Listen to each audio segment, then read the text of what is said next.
Cancer అనంతరం జీవితం యొక్క గమనంలో వారికి ఏ విధమైన వివక్ష లేకుండా చూసే ప్రయత్నంలో భాగంగా అపోలో క్యాన్సర్ సెంటర్ని ఏసీజీఎస్ ఆస్కార్ క్యాన్సర్ను పరిచయం చేస్తోంది. ఆరిలో అపోలో ఆసుపత్రిలో సమావేశ మందిరంలో డాక్టర్లు వివరాలను వెల్లడించారు. ఫిబ్రవరి 4వ తేదీ ప్రపంచ క్యాన్సర్ దినోత్సవం సందర్భంగా క్యాన్సర్ విజేతలు ఎదుర్కొంటున్న వివక్ష దుష్పరిణామాలను వివిధ వాస్తవ పరిస్థితులను తెలియజేయడానికై ఆరోగ్య మానసిక సమస్యలు పరిష్కరించడానికి అపోలో క్యాన్సర్ సెంటర్ని సాహసోపేతమైన చర్యలకు ఉపక్రమిస్తోందని తెలియజేశారు.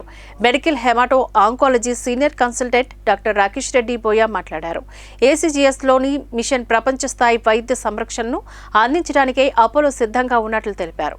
ఈ ఆన్మాస్ క్యాన్సర్ కార్యక్రమం క్లిష్టమైన సమస్య పరిష్కారానికై గొప్ప అవకాశం అంటూ కొనియాడారు.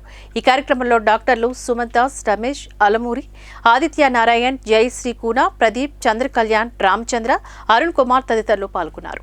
ఏమీ అవసరం ఉండదు. ఫస్ట్ చేయాల్సింది ఏంటంటే ఆపరేషన్ చేసి తీయగలిగితే దాన్ని తీసేస్తాం. మోస్ట్ ఆఫ్ ది బ్రెయిన్ ట్యూమర్స్లో తీయడం వల్ల మనకేంటి ఒక ట్యూమర్ ఒకటి పోతుంది. తర్వాత డయాగ్నోసిస్, అది హిస్టోపథాలజీ డయాగ్నోసిస్ చూడాలి. ఎందుకంటే బ్రెయిన్లో వచ్చిన చాలా రకాల ట్యూమర్స్ ఉంటాయి. అందులో ఏ ట్యూమర్ దానికి కీమో అవసరమా, మొత్తం బ్రెయిన్ నుంచి స్పైనల్ కార్డ్కి మొత్తం ట్రీట్ చేయాలా, ఓన్లీ బ్రెయిన్ మాత్రమే ట్రీట్ చేయాలా, అది బ్రెయిన్లోనే వచ్చిన ట్యూమరా లేదా బాడీలో ఎక్కడైనా వచ్చి అక్కడికి స్ప్రెడ్ అయిన ట్యూమరా, బాడీలో అంత కంట్రోల్లో ఉండి ఓన్లీ బ్రెయిన్లోనే కనిపించిందా, ఇవన్నిటికీ ఆన్సర్స్ దొరుకుతాయి. తర్వాత దాని టైప్ని బట్టి దాని కంట్రోల్ కోసం ఓన్లీ లోకల్గానే కంట్రోల్ ఉంటుంది. దానికి కీమోథెరపీ అంతగా అవసరం ఉండదు. రేడియేషన్ అంటే రేడియేషన్ ఇస్తాం. లేదు కీమోథెరపీ రేడియేషన్ రెండు అవసరం ఉంటే రేడియేషన్ అండ్ కీమో ఇస్తాము. లేదు కీమోథెరపీ ఒక్కటే సరిపోతుందంటే కీమోథెరపీ ఇస్తాం. అది ట్యూమర్ని బట్టి ఉంటుంది. Local కంట్రోల్కి use